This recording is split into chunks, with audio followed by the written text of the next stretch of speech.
Hello, everyone. Thanks for joining our podcast, the Origin Podcast, History That Made Today. I'm Collin, and I'm joined by my co-host, Jay. Jay, what are we going to be talking about during this podcast? So this podcast, the Origin Podcast, is going to be about history and how it impacts today. So there's really three main things here on why Collin and I wanted to do a podcast on history. The first one is that we just legitimately enjoy history, especially the when history connects, like when all the pieces of the past come together.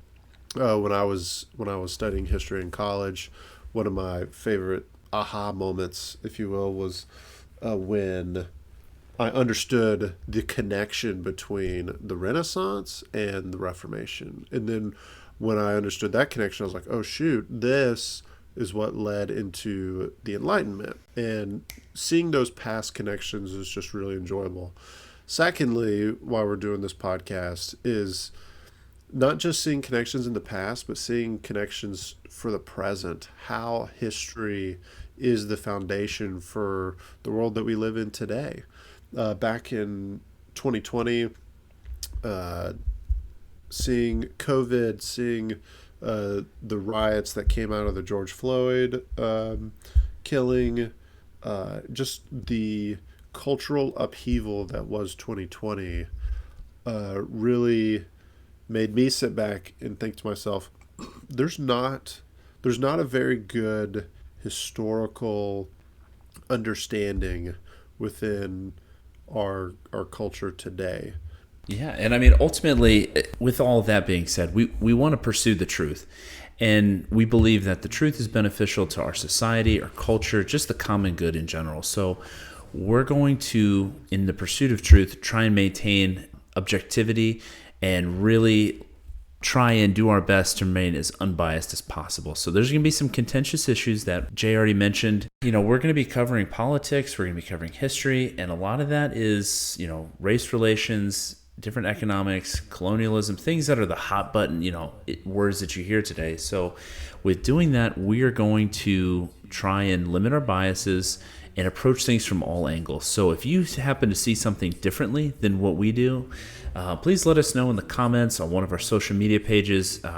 We'd love to get your feedback and hear more about what you think about what we talked about. So with all that being said, Jay, what's the first podcast we're going to talk about? What's the first series that we got?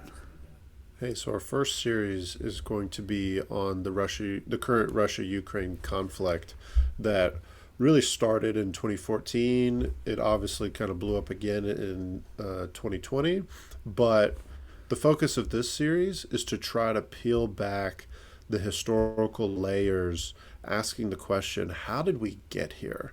What would cause in 2022 Russia to invade another country? What would cause Ukraine to try to want to join NATO and the EU? Why is the West having the reaction that it is? How come after the peace dividend of the 90s and pre 9/11 era, when one of the most popular books was called The End of History, we're still talking about conflict in the West, right? Or the West with another major world power. This particular episode, we're just going to kind of talk about the background of how we got here. So, I know everyone who's listening knows the invasion began in February, about 3 months ago, which, in our news cycle, that's an eternity. But really, the seeds of conflict, I think, were planted. You can go back to 2004 with the Orange Revolution, in subsequent election cycles and years afterward. You could see Russian influence and meddling in different elections. And, I know that's not the first time we've heard in this country that the Russians have meddled in another country's elections. But, you mentioned 2014, and there's a great Mearsheimer article about, written in 2014 that almost predicted a lot of what we're seeing now. Can you tell me a little bit about that article, what he gets right, what he gets wrong? Yeah, so first, just an introduction to Mearsheimer. Mearsheimer is what some people have called the Pope of the international relations school of thought called realism. He didn't invent it. Realism's been around for quite some time.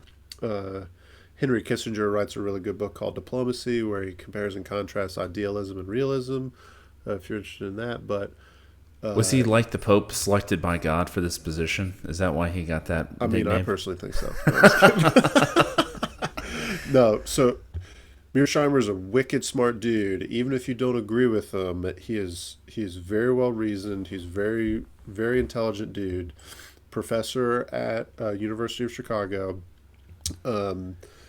and he's kind of like the main proponent for the realist school of thought in foreign affairs. Back in 2014, when after Euromaidan and there was either a coup or a democratic event, depending on how you want to look at it.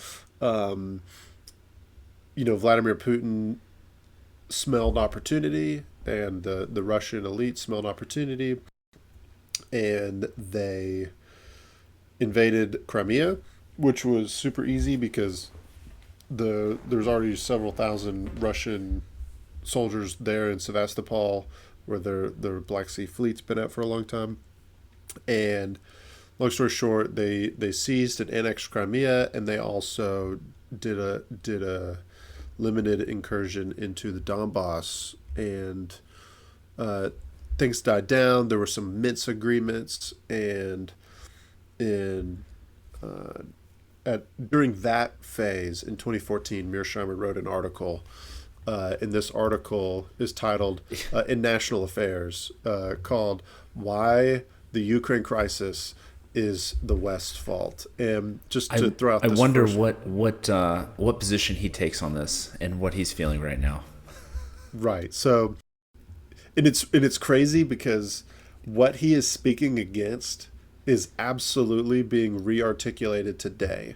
So for starters, what he's kind of arguing against in this article is mainly the line of thought is that, oh, this is all Vladimir Putin's fault. Placing the blame squarely on the person of Vladimir Putin. But then Mearsheimer goes on to say, quote, "But this account is wrong. The United States and its European allies share most of the responsibility for this crisis. The taproot of the trouble is NATO enlargement, the central element of a larger strategy to move Ukraine out of Russia's orbit and integrate it into the West." Yeah, I mean, Mearsheimer brings up a good point and basically says that it's not surprising that the Russians are reacting this way, speaking about NATO and their expansion, because he says the U.S. would never allow a military alliance to occur in the Western Hemisphere. He's just trying to turn the tables and put a perspective on it as the U.S. wouldn't tolerate the Russians coming into an alliance with Mexico and Canada and, something like that. Right. And he specifically mentions the Cuban Missile Crisis, right? Like when Russia was putting weapons in Cuba, we freaked out, and rightfully so. Yeah, so he's just simply trying to draw a parallel to saying, like, why do we think Russia would do anything different when we try to draw the Ukraine into a military alliance? So this is not exactly, these talking points that we've been hearing for the past 6 months or so are not brand new. It's just something that we haven't talked about since 2014. I personally disagree with Mearsheimer here. Why is that? So, no, in a very real sense, if the main issue here was Putin invading the Ukraine in 2014 and in 2022, if that was solely for NATO enlargement, then I would say, hey, you've got a point. But the reality is that that's not why Putin's doing this, and he has said as much. Even recently, Zelensky said, okay, Ukraine not being a part of NATO is off the table. and Russia still is doing their thing. Like today, they're still bombing the entire country. So, and oh, by the way, the Russia and Georgia joining the Ukraine has been on, or sorry, Russia, Georgia and the Ukraine joining NATO has been put on hold since 2008. Like, Yeah, what happened zero in progress. what happened in 2008? What happened in 2008 in Georgia? Well, the Russians invaded it.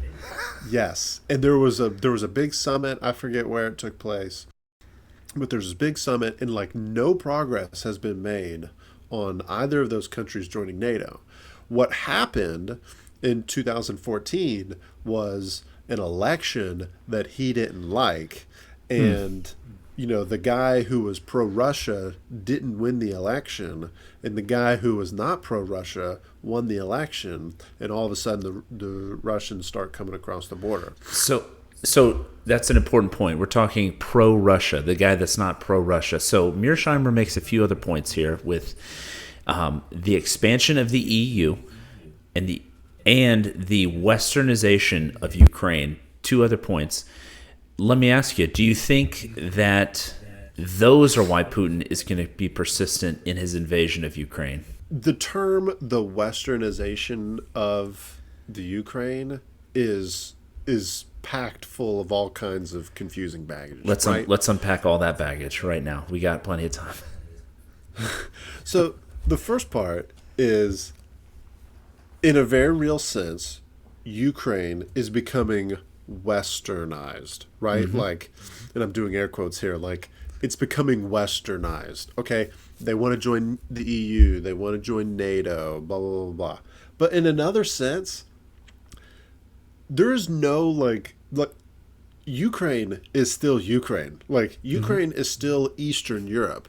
Ukraine, very similar to Russia, by the way, has its own unique cultural identity that it's very misleading to put it in any kind of like cultural context to say, oh, it's becoming like the West. Like only parts of the people that we now know in territorial Ukraine have any kind of like common cultural with the West.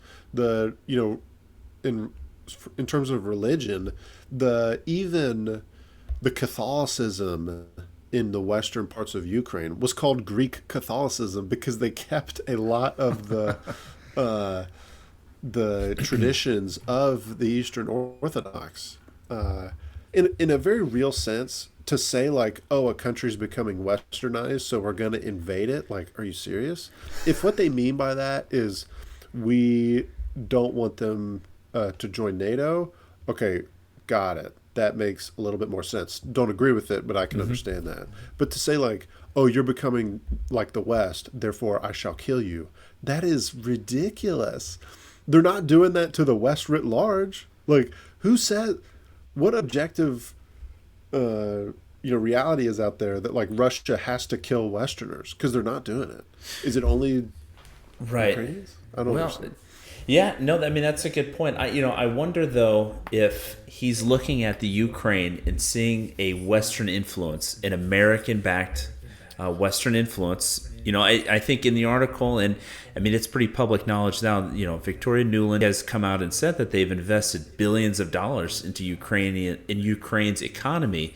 Now, when he says it's westernizing, is he talking about under Western financial influence, and now suddenly they are under the boot of Western, economic imperialism or something like that? I don't think the westernization of Ukraine is problematic for Russia. I think Ukraine being used as a tool by the West is problematic for Russia. If you were to go into Kiev prior to 2022, literally nobody would be like, it feels very Western here. Like, no, they'd be like, it feels very Russian here. I see a form of Cyrillic all over the place. And like, most of the people there would say like, I'm Slavic. Most people would be of Slavic origin, and we'll talk about it in a later episode about a common cultural identity that the Slavic peoples hold, I'm thinking almost more like, in terms of Vietnam today. We lost the Vietnam War, but if you were to go to Vietnam now, there would be McDonald's everywhere. They are extremely pro-Western, and they are much more open to having talks with Americans and being pro-Western. Do you think Putin sees that manipulation, I guess, by the West, that you said being a tool of the West, and he is the Western, powers that be, the EU, America, are slowly influencing the people of Ukraine to become less Russia friendly, I guess? Yeah. I personally believe, and I'm not, a Russian expert, but I am a foreign affairs and international relations expert. I personally believe for Russia, this conflict has more to do with ego than anything else. Or maybe a less harsh way to put that would be national identity, who they think they are, who Vladimir Putin in particular thinks that he is, and what Russia should be. So they absolutely, it's not, fake news when Vladimir Putin gave a speech and said we are one country, and he was talking to the Ukrainians, he means that. He believes that. He sees them as wayward brothers, I guess. Yes, Kievian Rus is their common heritage. Another name for Ukraine for the longest time was Little Rus, right? Like there's Big Rus and Little Rus, right? And he sees them as one people. To see your little brother, so to speak, go to another country, whereas, or to become something else that's not part of your family, right? And have your little brother, in a sense, spit in your face and say, not only do I not want to be with you, I want to join the military and economic alliance that you view as against you, when in reality that's debatable. That Vladimir Putin cannot abide. Like that is something that cannot, be continued to exist. All this talk about like, oh, it's the West using them against us. Like, nah. He's not attacking the West per se. He's attacking little brother, and that's what he wants this to end up as. Bringing the conversation back to the current, say, conflict, how many, actual ethnic Russians, live currently in Little Russia, Ukraine? So, in the current geographical boundaries of Ukraine, to include the Donbass, it's like 40 something percent. I should probably look that up. But it's like 40 something percent. Basically, like 80% of people east of the Dnieper, east of Kiev, in Crimea, they're all Russian speakers.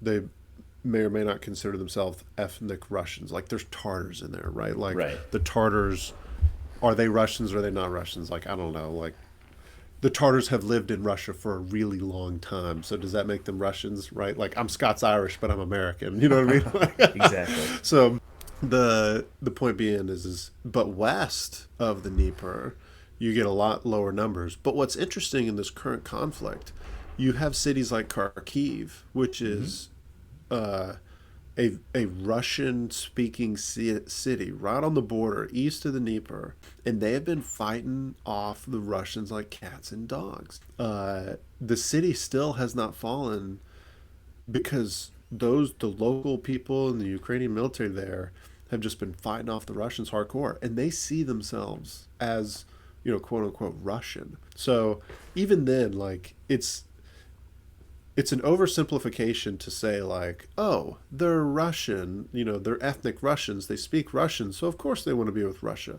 That's the same mistake that the Russian government made in February of this year, and they're paying for it. Right. I imagine they assumed that these Russian speakers, these, pro-Russian civilians, that live in Ukraine would really help them out a lot more than they have. I have read that they there are some Ukrainians who are helping the Russians, but probably not in the numbers that Putin was hoping for. It just strikes me that I think Putin overestimated the amount of support that he had in Ukraine. That was probably a misstep on his part and his intelligence. But, I have read that there has been quite a bit of, well, maybe not quite a bit, some support by local Ukrainians. For Russia? For the Russians. So the Russians are getting support from some, it's not as much as he was hoping for. The 40%, it's just not there. Yeah. Well, I mean, look at, current, troop dispositions in southern and eastern Ukraine right now. Mm-hmm. Of course, where the Russians have already taken over, you're seeing some like civil disobedience, but we're not seeing like French-style la résistance, right? Where they're, I mean, not that I've seen in in the news or anything like that. I suppose it could be occurring, but and in the Donbass where there's been conflict for forever, but yes, to your point, I think very similar to Hitler. There's a great Hitler quote where he says something about the entire Soviet Union is rotting. We just have to kick open the door and the entire structure will come falling down. Putin made the same logical error by basically saying like Ukraine's a bunch of corrupt people. The masses cry out to be reunited with Mother Russia. We just got to invade, mm-hmm. and the new Red Army will shock and awe. And he couldn't have been more wrong. I want to pivot into a little bit of the information war that's being fought right now. So in Russia, like you just said, it seems like Vladimir Putin thought that he was going to get a lot of support. He didn't get it. But what we have seen unfold over the past 3 months, if anytime I open Twitter, it's like I see a new video posted by somebody who is either pro-Russian or pro-Ukrainian, and I see, look at this, it's the ghost of Kiev, it's, the Snake Island resistance, it's, all these Russian burning tanks, and a lot of it's just not accurate. It's just totally overblown, or it's deliberate misinformation. Do you think the Ukrainians are effectively using information to fight the Russians right now? Is that probably their best defense right now? Yeah, I wouldn't say it's their best defense. Like, I think the Ukrainians bullets probably are, but Yeah. Yes, it's the Ukrainian in the trenches right now that's fighting off the Russians as their best defense. But yes, the information war, so to speak, that we're seeing the Ukrainians utilize has been phenomenal. One thought though, I don't know how much of it, obviously, like I don't know if there's any way for an outsider to know how exactly they're doing it, but I'm not convinced that like every tweet you see out there is this deliberate scheme by the Ukrainian service, their equivalent to the CIA, I forget what they're called, out there to like mislead the masses. As a matter of fact, I think it's important to remember we only see stuff that's in English, and not everything gets translated. Go ahead, Colin. No, and I think I don't think it's all deliberate. I think it's almost like it's kind of that you see the World War II movie and the anti-aircraft guns are just putting flak out in the sky. So it's almost like they get a piece of information. It's not really vetted because it has to be out so fast. So they're just throwing everything out there. Hey, we got some video clip footage that looks like a jet shooting down another jet, and it's really realistic. Let's put this out there because it's very pro-Ukrainian. It's really going to help the citizens out there, the resistance, basically. So yeah, right. To your point, I don't think it's necessarily a deliberate effort to mislead. I think some of it is, I think most of it, probably 80%, is we're just sending out as much information as we can, hoping some of it's right. And whatever's right is great. If it's wrong, at best, maybe we can buy some more time. Honestly, I think it's more of like this world star mentality. Like it's not even the Ukrainian government or it's people that work for the government doing these things.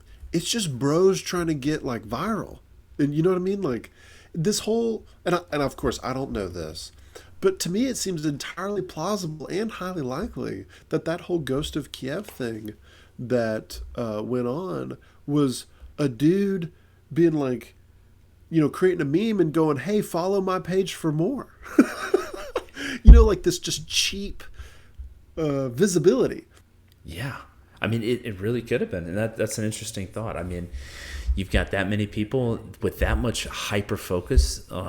You've got billions of people tuning in to watch and seeing it on social media. You now have an outlet to do it. But, I just think people are incentivized to lie on the internet in all kinds of ways. that quick hit of, the likes. And, I think it's interesting, though. This is really the first time, at least in my lifetime, that we've seen information in a conflict be spread this quickly.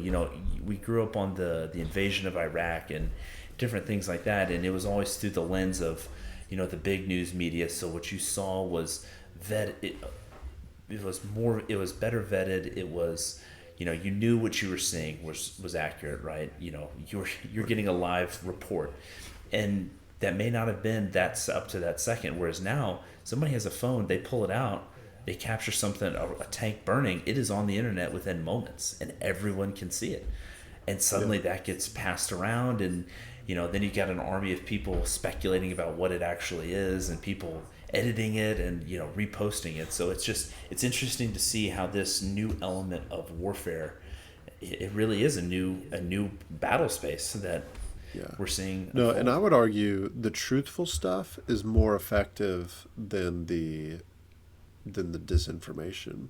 When you, to your point about, like, you have a cell phone, you're Ukrainian Joe, you just got mobilized, you happen to be working in the rear area doing POW stuff, you've got a cell phone in your pocket because you're 15 miles away from home, and you put on TikTok videos of these Russian dudes surrendering. You've wrapped their heads halfway in tape. They're all depressed. They don't want to be there. And you just got to film them going, "Hey, man, why are you here?" "Oh, I was told that I was going to go do some training for 3 days and I'd go back home. And then I surrendered because I'm like, am I in the Ukraine?" Like, that propaganda, so to speak, is infinitely more effective than any kind of, Ghost of Kiev. The Ghost of Kiev got a whole lot of, global attention, but what effect did that translate to in the battlefield? I don't know. Maybe some like political, like, hurrah, but when it came down to actually affecting troop morale, I don't know if that had any of it.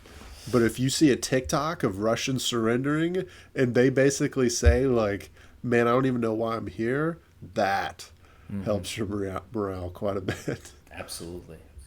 So, wrapping this up, because, we're at coming up on time here.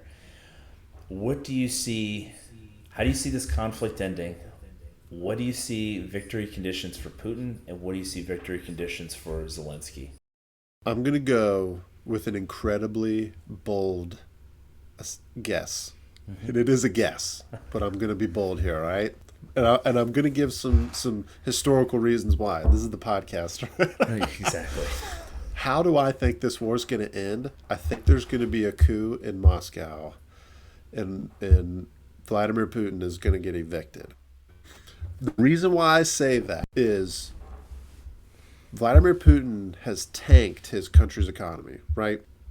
Vladimir Putin got to where he is because he was one of the guys that was handing out formerly Russian-controlled businesses, state-controlled businesses, to his cronies, and he got them rich. And all those cronies were like, "Hey, man, like, as long as you fatten up my pocketbook, I'll do whatever the heck you want me to do." And people support him, and this, that, and the other. He did it in St. Petersburg first. He did it in Moscow later. And Yeltsin was like, "Hey, I like this dude. He seems to be pretty smart." Putin is a realist, right? And when the Soviet Union fell, people wanted money, and there was all these state-owned businesses that needed to be doled out, hence the oligarchy that we now have in Russia. That is rapidly going away, and people can only remain loyal for so long. Historically speaking, Hitler was very similar in that, not that he was doling out state-owned businesses, but that Hitler was successful in the beginning. Hitler brought Germany out of the Weimar Republic, which was economically disastrous. Their economy sucked. And, for that and a whole lot of other reasons, Hitler turned Germany into a much better... It was, if you were German, you were like, yes, we're going to make Germany great again. They did make Germany great again in a sense, right? And even all the way up to, September of 1939, he had annexed Austria. He had annexed parts of Czechoslovakia, or now Czechia. The Yugoslavs were scared of him. Neville Chamberlain was scared of him. Like, everybody was scared of him. And all he said was, "Hey, Poland, we want Danzig." Like, he was very successful up into that point. That was 1939. It took, I don't know, a year. After that, when people started going, oh, shoot, like, hey, Poland fell, that makes us look good. Hey, France fell, that makes us look good. But wait a minute, now he's talking about invading Russia. Like, bro, are you crazy? And it all went downhill from there, and the coup planning started. And before long, like, it happens. When you have a crazy dude in charge, the coup planning starts, and the longer the current situation goes, the more it festers. I'm going to respectfully disagree. I think, here's how I see it playing out. I think that Putin, I think there is going to be coup talks. I do think that there's going to be some level of dissent within his own, his own staff, but I think he has been in control and in power for so long that he has such an iron grip on control in Russia. I think that a lot of Russians, even though he might be crazy and terrible, they're going to look to that strength and say, this is a Russian. I mean, they did it with Ivan the Terrible, who we'll talk about later. And I think with the economy, I don't think it's as bad. I mean, the ruble is doing well. You could say, he could simply look at it and say, hey, look, we might be doing bad, but every other economy is doing bad. We're blaming Russia. He's blaming the West. So it's given him some legitimacy to say, hey, look, the West is, boy, they are really turning the screws to us. And he's almost using that to galvanize, I think, the Russian people. And he's been in ugly conflicts in Chechnya and Georgia. And he didn't lose that much support. So I think that he's going to maintain support and maintain control. I don't think he's going to completely take over Ukraine. I think he will annex the eastern part in the Donbass region, and I think Ukraine will remain out of NATO. But I think it'll still exist, and I think Zelensky will still remain in control of Ukraine. But I think that peace is going to be tenuous at best, and I think it's going to come under threat within the next 5 years. Yeah. No, I don't think anything you just said is implausible. Hey, we're making guesses right now. Yeah, we're making Hail Marys. I do think it's going to be interesting, though. Let's just say, hypothetically speaking, say Russia is able to push the Ukrainians out of the Donbass, the Luhansk and Donetsk regions fully occupied by Russia. They've already also occupied a significant section of the southern part of the country, north of, Crimea, but they still haven't got Odessa. What I am very interested to see what's going to happen if they do that and Russia goes, we're good. Mm-hmm. The Biden administration has talked a very strong game, diplomatically speaking. President Biden has made comments about regime change. He's made comments about war crimes. That's not a foundation for... You can't be friends after that. Yeah, like we just don't go back to how things were. The world has fundamentally changed. Mm-hmm. And what is it? The Biden administration has had a rough go. the first year or so, the midterms are not looking good. Is the Biden administration just going to kind of walk back all that stuff? Personally, if they do, which is they totally could, but if they do, you can kiss any hopes of maintaining, power in the federal government goodbye. Like, there's no way. And if that happens, is Donald Trump coming back to office in 2024? Is there going to be another Republican who's much softer on Russia? And are we just going to let Russia have the Donbass and Crimea? Is all this going to go away? That, to me, that'll be an interesting time to be an American for sure. I think we'll definitely have more podcasts on it, but that concludes this first episode of the Origin podcast. We've talked here about the conflict as we see it right now and some of the other important points.